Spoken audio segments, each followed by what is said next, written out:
दोस्तों, कोलकाता के trainee lady doctor का जिस तरह से रेप के बाद मौत हुई है, तो देश के सारे लोग यही जानना चाहते हैं कि आखिरकार उस ट्रेनी लेडी डॉक्टर के साथ हुआ क्या था।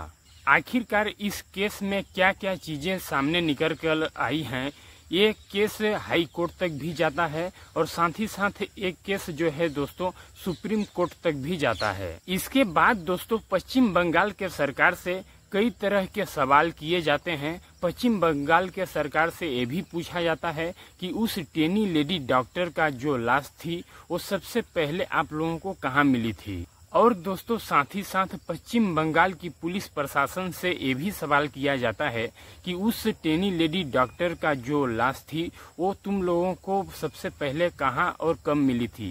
तो पुलिस प्रशासन बताते हैं कि उस लेडी डॉक्टर का लाश जो है सुबह के 6 बजे हम लोगों को सेमिनार हॉल में मिली थी। तो पुलिस प्रशासन से ये भी सवाल किया जाता है कि उस महिला के माता पिता को आखिरकार 3 घंटे तक इंतजार क्यों करवाया गया था।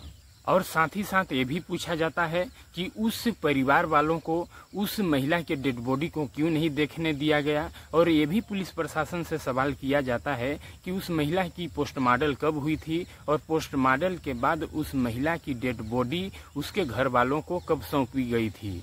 फिर पुलिस वाले बताते हैं कि उस महिला की डेड बॉडी परिवार वालों को शाम के करीब 8 बजे सौंपी गई थी। और फिर पुलिस वालों से एक सवाल किया जाता है कि उस महिला की एफआईआर कितने बजे लिखी गई थी। तो पुलिस वाले बताते हैं उसकी एफआईआर 11:45 के आसपास लिखी गई थी। दोस्तों सभी बातों को सुनने के बाद दावा ये किया जा रहा है कि भारत का ये एक लौता ऐसा केस है जिसमें सारा चीज हो जाने के बाद, पोस्टमार्टम हो जाने के बाद, डेड बॉडी घर वालों को सौंप देने के बाद इसका केस दर्ज होता है। ऐसा भारत का ये एक लौता केस है दोस्तों यहाँ पर नियम तो ये कहता है कि सबसे पहले किसी भी महिला की डेड बॉडी जब मिलती है तो उसका पहले पंचनामा किया जाता है, इसके बाद एफआईआर लिखी जाती है, फिर से उस महिला की डेड बॉडी को जो है पोस्टमार्टम के लिए भेजा जाता है। पर यहाँ तो सारा चीज उल्टा हुआ दोस्तों इस घटना के पीछे एक बहुत बड़ी वजह थी। जब उस वजह को आप लोग जानेंगे तो आपके पैरों तले जमीन खिसक जाएगी। दोस्तों यहाँ पर सीबीआई के ऊपर भी बहुत बड़ा प्रेशर है और दबाव है। दोस्तों यहाँ पर जो आरोपी संजय राय पकड़ा गया है उसके ऊपर भी बहुत ज्यादा दबाव बनाया जा रहा है। पुलिस वाले बहुत ज्यादा दबाव बना करके कई तरह से सवाल जवाब उससे कर रहे हैं। दोस्तों इसी बीच कुछ छोटे छोटे क्लिप वायरल हुई हैं, चाहे वो सोशल मीडिया हो चाहे इलेक्ट्रॉनिक प्रिंट मीडिया के द्वारा। उसमें बताया जा रहा है कि वहां पर 2-3 लोग थे। कभी किसी ऑडियो में बताया जा रहा है कि वहां पर 6-7 लोग थे। कहीं न कहीं दोस्तों इस केस को गुमराह करने की साजिश की जा रही है। किसी ऑडियो क्लिप में बताया जाता है कि इस घटना स्थल पे 10-12 लोग मौजूद थे। लगता है कि इस केस को कहीं न कहीं दूसरे ट्रैक पर ले जाने की साजिश की जा रही है। लेकिन दोस्तों हम लोग इस महिला के केस में फिर से शुरू से जानने की कोशिश करते हैं कि आखिरकार इस महिला के केस में अभी तक क्या क्या हुआ है, किन किन लोगों की गिरफ्तारी हुई है और उनसे किस तरह के सवाल जवाब किए गए हैं। तो नमस्ते, हम संतोष कुमार, आप देख रहे हैं संतोष क्राइम सफर। साथ ही साथ दोस्तों आप लोगों से छोटी सी एक रिक्वेस्ट है कि यदि आप लोग हमारे चैनल पर नए हैं तो हमारे चैनल को सब्सक्राइब कर लेना और वीडियो को लाइक शेयर कर देना दोस्तों, ताकि हमारा भी हौसला बुलंद होता रहे आप लोगों के प्रति। दोस्तों इस महिला ट्रेनी लेडी डॉक्टर के केस में बहुत सारे नए नए खुलासे हुए हैं। तो इस केस को पूरी जानने के लिए हम लोग इसके बारे में शुरू से जानने का प्रयास करते हैं। दोस्तों आज की जो सच्ची घटना मैं आप लोगों को सुनाने जा रहा हूँ वो पश्चिम बंगाल कोलकाता की है। पश्चिम बंगाल कोलकाता में एक आरजीकर मेडिकल कॉलेज है, उसी में अस्पताल भी चलता है। इसी मेडिकल कॉलेज अस्पताल में एक महिला अपनी भली भांति से ड्यूटी कर रही होती हैं।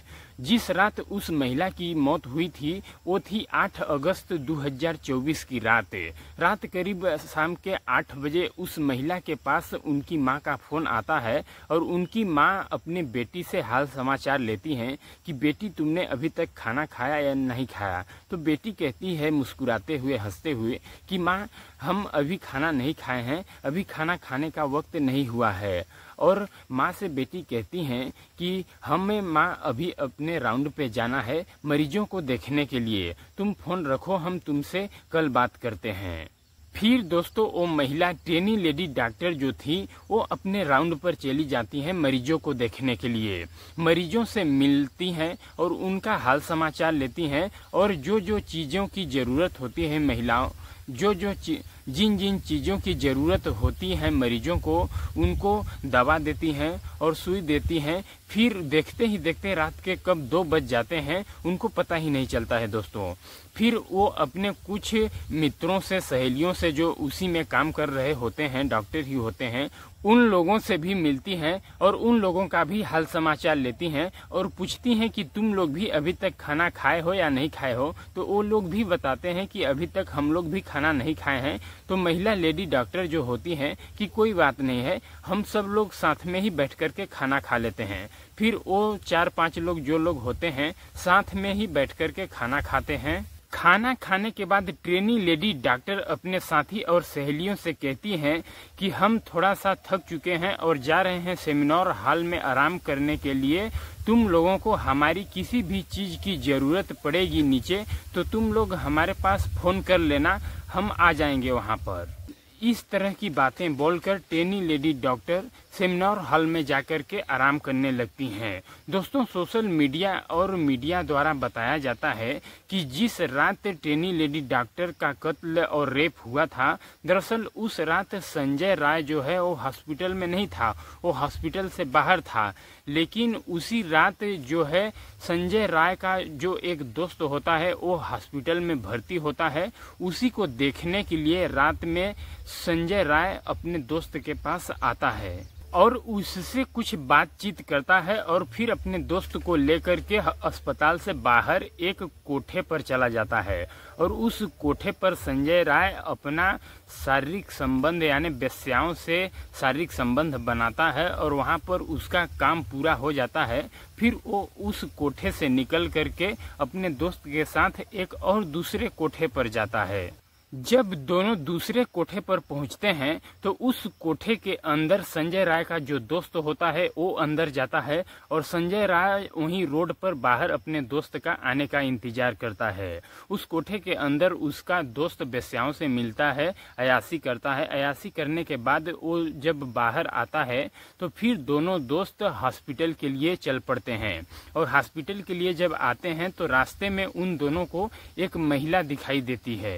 उस महिला से ये लोग दोनों संजय राय और संजय राय का दोस्त उल्टा सीधा बोलते हैं, यानी कि उस महिला को छेड़ते हैं। इनको लगता है कि रात में ये जा रही है तो ये भी वेश्या है, वेश्याओं का काम करती है। लेकिन वो महिला दोस्तों सीधी साधी थी। फिर महिला इन दोनों को गाली देती है और उल्टा सीधा बोलती है। तो ये लोग अपने जैसा मुंह लेकर के फिर अस्पताल के अंदर चले जाते हैं। जैसे ये अस्पताल के अंदर चले जाते हैं तो अस्पताल के अंदर ये लोग एक ऐसा जगह ढूंढते हैं सुनसान, जहां पर ये लोग बैठ करके शराब या दारू पी सकें, जिससे इन लोगों को कोई छेड़ने वाला और बोलने वाला न हो। फिर ऐसे जगह पर जाकर के दोनों शराब पीते हैं और शराब पीने के बाद संजय राय का जो दोस्त होता है वो अपने बेड पर चला जाता है जहां पर वो भर्ती था और संजय राय जो होता है वो सोने के लिए अब सेमिनार हॉल में चला जाता है। मीडिया, सोशल मीडिया द्वारा ये निकल करके सामने आ रहा है कि संजय राय ही एक ऐसा व्यक्ति था जो कि उस महिला के साथ रेप और उसका हत्या किया था। कुछ और भी खबर सामने निकल करके आती है तो उसमें ये भी बताया जाता है कि महिला डॉक्टर के साथ जब डॉक्टरों ने और उसके साथी महिलाओं ने बैठ करके खाना खाई थी तो उसी वक्त महिला डॉक्टर के साथ मारपीट हुई थी और उस महिला डॉक्टर को एक अलग ही सेमिनार हॉल के अंदर रूम में बंद कर दिया गया था। और फिर संजय राय जब अस्पताल में आता है तो डॉक्टरों ने संजय राय से कहा था कि उस महिला डॉक्टर को हम लोग सेमिनार हॉल के एक रूम में बंद कर दिया है, तुम जाओ उसके साथ जो भी करना है उसके साथ करो, पर उसको जिंदा मत छोड़ना। इस तरह की बातें जब डॉक्टरों ने संजय राय से कहा तो संजय राय जब सुनता है तो उस वक्त संजय राय शारीरिक संबंध बनाने की मुंड में होता है, क्योंकि जब अपने दोस्त के साथ हॉस्पिटल के अंदर आया था तो शराब लेकर के आया था और दोनों साथ में बैठ कर के पिए थे। जब उसका दोस्त अपने बेड पे चला गया था तो अब संजय राय अकेला बचा, तो उस वक्त वो अपने मोबाइल पर ब्लू फिल्में लगा करके देख रहा था और ऐसी ऐसी गंदी गंदी ब्लू फिल्में देख रहा था जिसमें कि अजीब तरह से शारीरिक संबंध बनाते हैं। फिर डॉक्टरों की बात सुन करके संजय राय उस सेमिनार हॉल में जाता है और उस टेनी लेडी डॉक्टर के साथ उसी तरह से व्यवहार या शारीरिक संबंध बनाता है जिस तरह से वो अपने मोबाइल में गलत गलत फिल्मों को देखा था, गलत गलत एंगलों से शारीरिक संबंध बनाते हुए उसी तरह से शारीरिक संबंध बनाता है और जोर जबरदस्ती करता है। फिर उस टेनी लेडी डॉक्टर को जान से मार देता है। लेकिन दोस्तों जब उस महिला की मेडिकल रिपोर्ट निकल करके सामने आती है तो उसके प्राइवेट पार्ट के अंदर जो सीमन पाया गया था वो 150 mg पाया गया है। तो जाहिर सी बात होती है कि ये एक व्यक्ति का तो सीमन हो नहीं सकता है इतना, इसमें और कई लोगों ने उस महिला के साथ बलात्कार किया है। तो सीबीआई इस चीज की जांच कर रही है कि आखिर और कौन कौन से व्यक्ति हैं जो कि इस महिला के साथ शारीरिक संबंध और बलात्कार किया है। लेकिन दोस्तों अभी हाल ही का जो रिपोर्ट निकल करके सामने आई है उसमें बताया जाता है कि संजय राय ही एकलौता ऐसा व्यक्ति है जो कि उस महिला के साथ गलत काम किया है और उस स्कूल का जो प्रिंसिपल है उसका भी हाथ है उसमें। लेकिन दोस्तों जब कोलकाता पुलिस से ये पूछा जाता है कि उस महिला का पोस्टमार्टम आप लोग कब करवाए थे तो उनका जवाब आता है कि 2 बजे के आसपास। और पुलिस वालों से पूछा जाता है कि पोस्टमार्टम के बाद उसके परिवार वालों को उस टेनी लेडी डॉक्टर की बॉडी कब सौंपी गई थी तो पुलिस वाले बताते हैं कि 8 बजे के आसपास। और पुलिस वालों से यह भी सवाल किया जाता है कि जब उस महिला की डेड बॉडी मिली थी तो उसके परिवार वालों को क्यों नहीं देखने दिया गया, क्यों नहीं डेड बॉडी से मिलने दिया गया, क्यों उनको अस्पताल में 3-3.5 घंटा का इंतजार करना पड़ा अपने बेटी के डेड बॉडी को देखने के लिए। और पुलिस वालों से यह भी सवाल किया जाता है कि उस महिला की डेड बॉडी जब मिली तो उसका पंचनामा क्यों नहीं किया गया, पंचनामा के बाद उसका रिपोर्ट क्यों नहीं दर्ज किया गया। जब ऐसे सवाल किए गए दोस्तों तो बंगाल पुलिस इस पर कुछ नहीं बोलती है। हालांकि नियम ये कहता है कि दोस्तों कि किसी भी लड़की की लाश जब मिलती है तो उसका पहले पंचनामा भरा जाता है, पंचनामा भरने के बाद उसका FIR लिखा जाता है, इसके बाद उसकी डेड बॉडी को जो है कि पोस्टमार्टम के लिए भेजा जाता है और उसके परिवार में सभी को सूचना दी जाती है इस चीज की। पर यहाँ पर पुलिस बंगाल की जो है वो सारा का सारा उल्टा काम करती गई दोस्तों। तो दोस्तों इस तरह से जब बंगाल पुलिस काम करेगी तो जाहिर सी बात है कि ममता सरकार पर सवाल खड़े होते हैं कि आखिरकार ममता सरकार किसको बचाना चाहती है और इस केस को क्यों दबाना चाहती है। तो दोस्तों कहीं की भी पुलिस हो, चाहे वो मध्य प्रदेश की हो, चाहे उत्तर प्रदेश की हो, चाहे बंगाल की हो, किसी की भी डेड बॉडी मिलती है तो वो उसको सीरियसली नहीं लेते हैं। उनको ये मालूम नहीं होता है कि कौन सा केस जो है कि हाईलाइट हो जाएगा।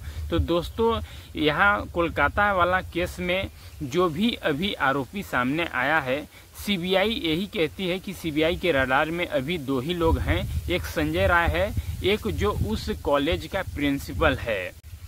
दोस्तों हम आपको बता दें कि जब उस अस्पताल के अंदर ट्रेनी लेडी डॉक्टर का हत्या हुई थी तो उस प्रिंसिपल, उस मेडिकल कॉलेज का जो प्रिंसिपल है उनको सूचना दी गई थी कि यहाँ पर लेडी डॉक्टर का हत्या हो गई थी। तो उस हत्या वाले जगह पर उस प्रिंसिपल को आने में दोस्तों 3 से 3.5 घंटे लग जाते हैं। दोस्तों उस कॉलेज के प्रिंसिपल के ऊपर जाहिर सी शक बनती है, क्योंकि उनको जब मालूम चला तो उनको फौरन उस जगह पे जाना चाहिए जहां पर उस ट्रेनी लेडी डॉक्टर का हत्या हुई थी।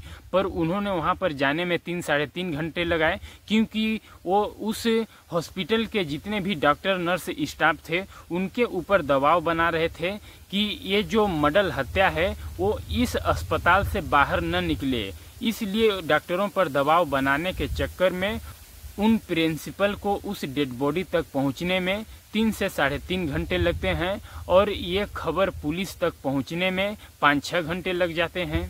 और दोस्तों शायद इसीलिए उस अस्पताल में इतने लोग घुसे और हंगामा हो गया और तोड़फोड़ हो गया दोस्तों, क्योंकि जिस स्थान पर उस महिला की डेड बॉडी पड़ी थी उस महिला को देखने के लिए वहां तक कई लोग गए थे और कई लोग हर चीज को छुआ था वहां पर, इसलिए सभी का वहां पर फिंगरप्रिंट हो गया था दोस्तों। इसके कारण सीबीआई को जांच करने में काफी मुश्किलें पड़ी, क्योंकि दोस्तों जितने लोग उस महिला के पास महिला को देखने के लिए गए थे उनके पांव के निशान, उनके हाथ के निशान वहां पर पड़ गए थे। तो सीबीआई को जांच करने में काफी मुश्किल हो रही है, क्योंकि उनको पता नहीं चल रहा है कि कौन कातिल है और कौन कातिल नहीं है। हालांकि दोस्तों सीबीआई आज के डेट में अपना फैसला रखने वाली है।